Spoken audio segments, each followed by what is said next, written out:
Welcome everybody to Disruptive Conversations. I am so happy to be here with you today as we're moving into the holiday season. And if this is the first time you're here, welcome. So excited that you get a chance for us to spend time together. And if you've been here before, so glad that you're back. We always have a good time, an important time, and we get to really important information. So Disruptive Conversations is about thought leaders, innovators, influencers, entrepreneurs, in which we deep dive into the experiences these women have needed to navigate and conquer in order to have achieved their personal and professional success up to this point in time. And I'm Dr. Risa Reiger, clinical psychologist, and I'm an expert in change. And here's the great news, which is that change can happen at any point in your life. You're never too late. And if you want to start today, here we are together. But in order to create change, we need to disrupt. We need to disrupt a thought, a feeling, a belief, a habit, a behavior in order to create your 10.0 lives. And that's what this series of conversations is all about. And today it's going to be you and me, and we're going to talk about how to navigate the holiday season. And next week is Thanksgiving. I'm going to start by remembering that last Thanksgiving, my happy Thanksgiving morning was waking up to the fact that my refrigerator just was finished. And so there was no refrigerator. Everything that was frozen was unfrozen. So the first piece about the holidays is that it's never going to go the way that you think it is. And that we have all kinds of pictures in our minds about what Thanksgiving is supposed to look like. And they can be lovely pictures, and we can hold them in our heads without even realizing that we are, so that when our experiences veer from that, it can feel like we're missing out, we haven't done it right, I wish it could look differently than it is. And that's a really hard spot to start the holidays with. So the first piece is about really being able to be clear about what are the pictures in our head about what it's going to be like, and what is it that's realistic. Really take a moment and have a look at that, because it can save you a lot of disappointment, sometimes sadness, and feeling like, what do I need to do to make this right? So that's one piece, is to be able to really be realistic. Now, part of being realistic, and I'm thinking about a number of authors I know, Megan Jarvis, I'm thinking about you, Emma Gray, I'm thinking about you, and the work that's done in grief, is that sometimes what happens with the holidays, it's not just about who is there, but also who isn't there. And we need to recognize that, honor those feelings in ourselves, that there are people that we really might just be missing, and we can feel sad about it. And a lot of our lives, even if we don't realize it, we live in what I call as duality. That we can be feeling this and that at the same time. So we can be feeling deeply sad that a parent, a sibling, an uncle, a relative, a friend may not be with us, and at the same time also be happy with the people that we are with, the situation that we are in, the time that we're going to be having together. So just bring that awareness of what you can be feeling sad about and can have a bit of a hole in your heart, and also what you can be feeling really happy about and celebratory about. The next suggestion here is to start off by trying to hold yourself steady. And just before I came on, and I like to do this because it just really resettles me. We can reset our thermostat. We may need to do it a lot in order to be able to just get through our time and our holiday, our festivities in the best possible way for ourselves, is to learn how to hold steady and how to reset. So if you're seeing that you're getting agitated for whatever the reasons are, agitated, aggravated, worried, disappointed, that you can take a moment and reset your emotional thermostat. One of the ways that you can do it is by using my 4 plus 4 equals 8 breathing exercise. It's so simple, you'll remember this. 4 plus 4 equals 8. So you breathe in for 4, hold for 4. Very, very importantly, breathe out for 8.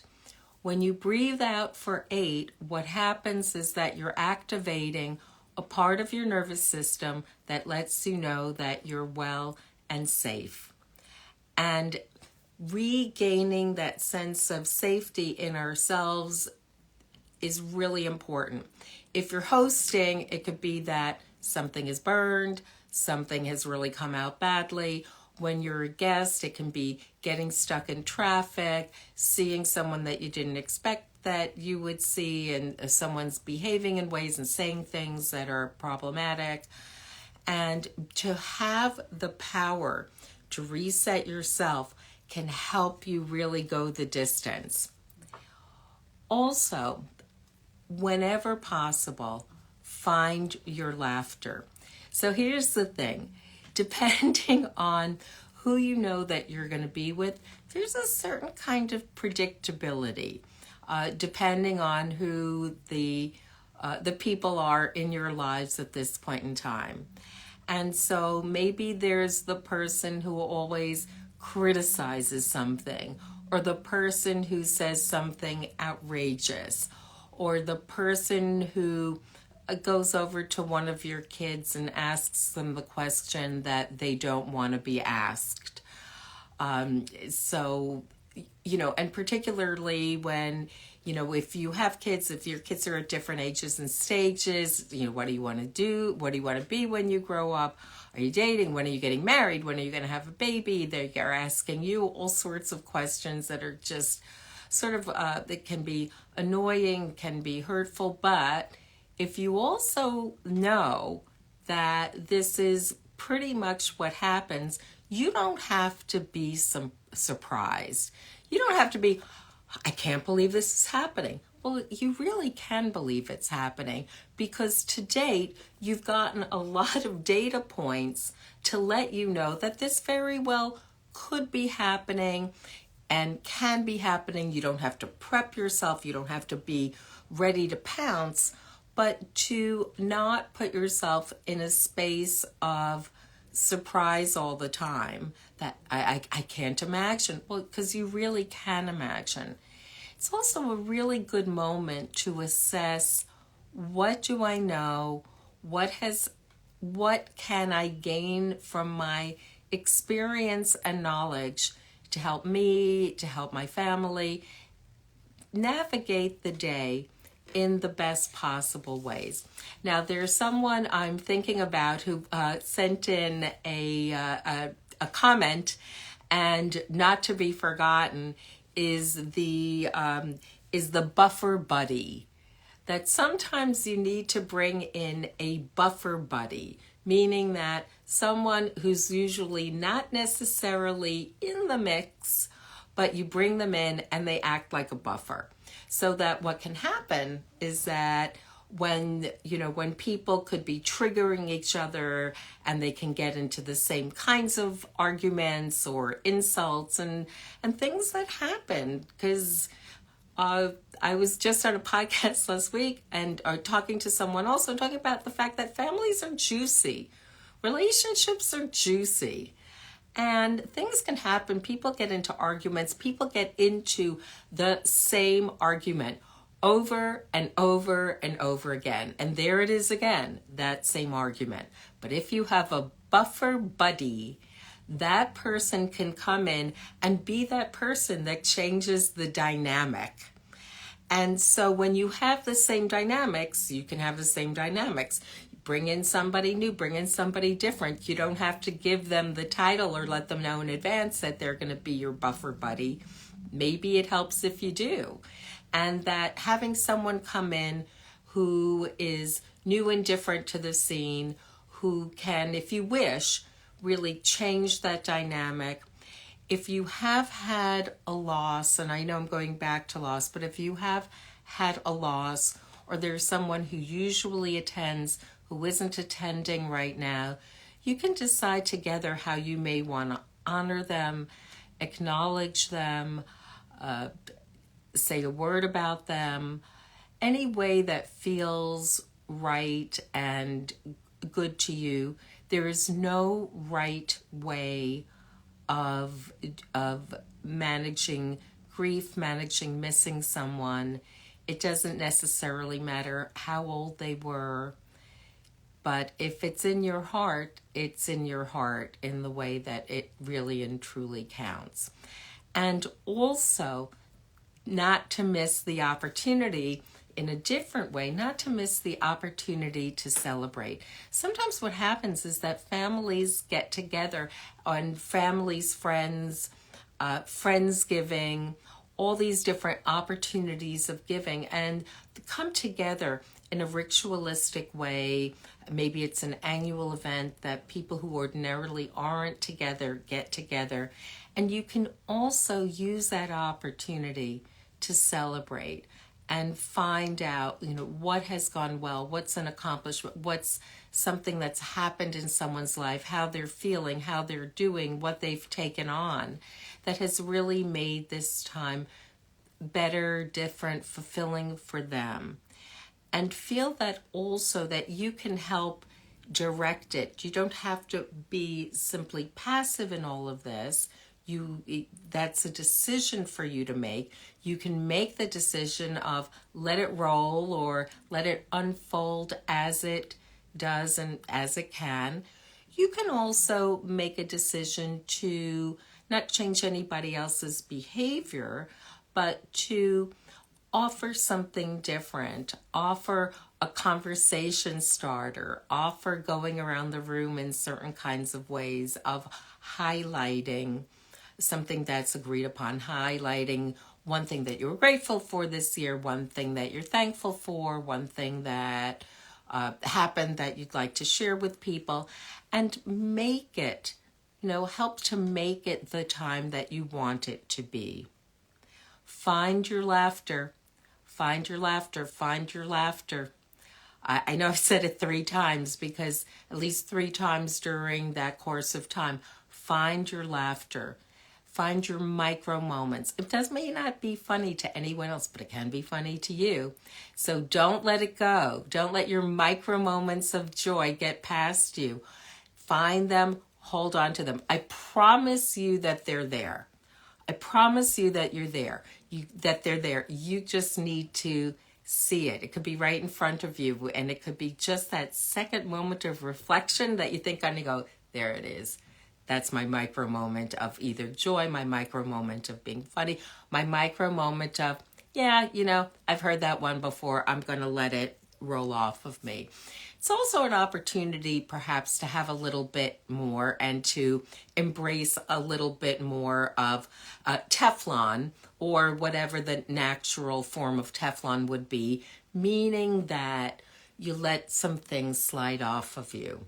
And here's an image that can be very helpful for you or for your family, which is what are the Teflon moments that you can let things slide off, and what are the Velcro moments that things just stick on you like glue.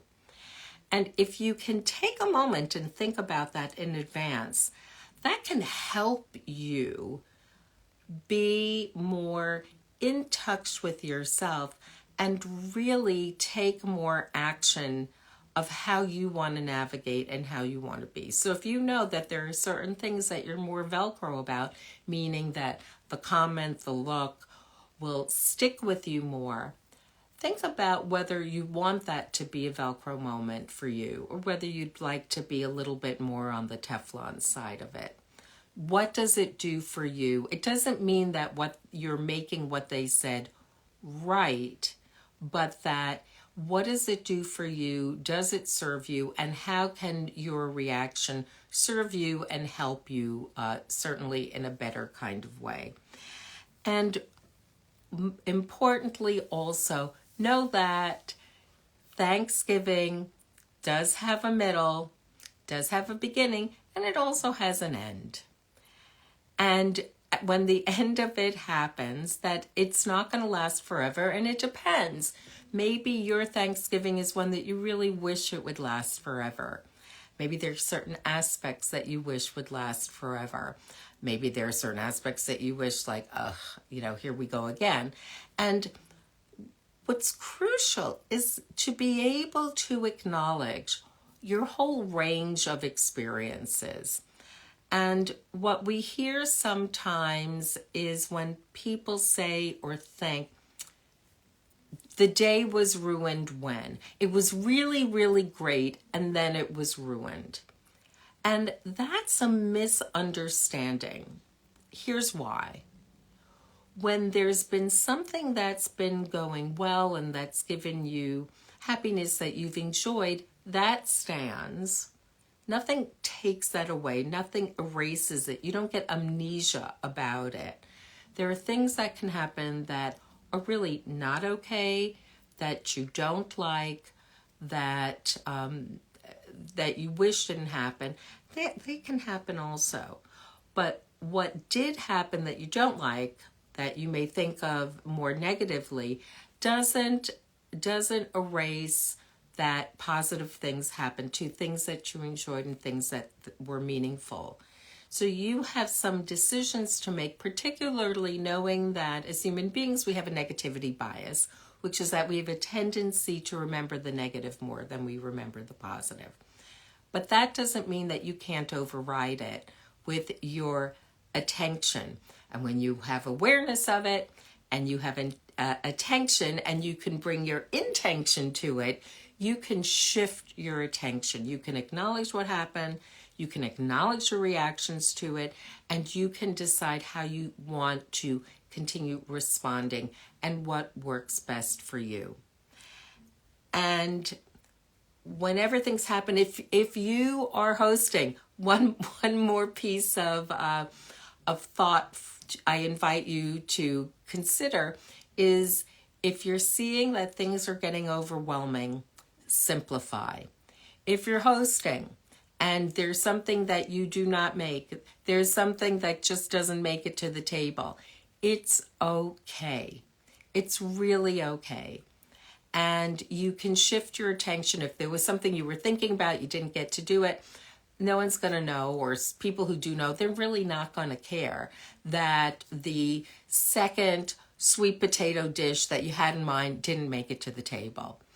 And I want to wrap this up by letting you know that whatever it is, where your feelings, where your moments of connectedness are, that those are yours. Connection is everything. Connection is part of our health. It's part of our wellness. And find the connectedness, find the connection for you, for your wellness, for your health. And I'm going to wrap up by saying that I'm so happy to spend this time with you. Please let me know, right back, please let me know how your holidays went. I'd love to hear about it. What happened on the Velcro side, what happened on the Teflon side, where you used your humor, where you held steady, what you needed to revise in your picture of the holidays. And know that positive change can happen at any point in time. You're never too late. We're not going to meet next week because it is going to be Thanksgiving. I'm going to see you the week later. Can't wait to see you then. And I've saved a seat for you.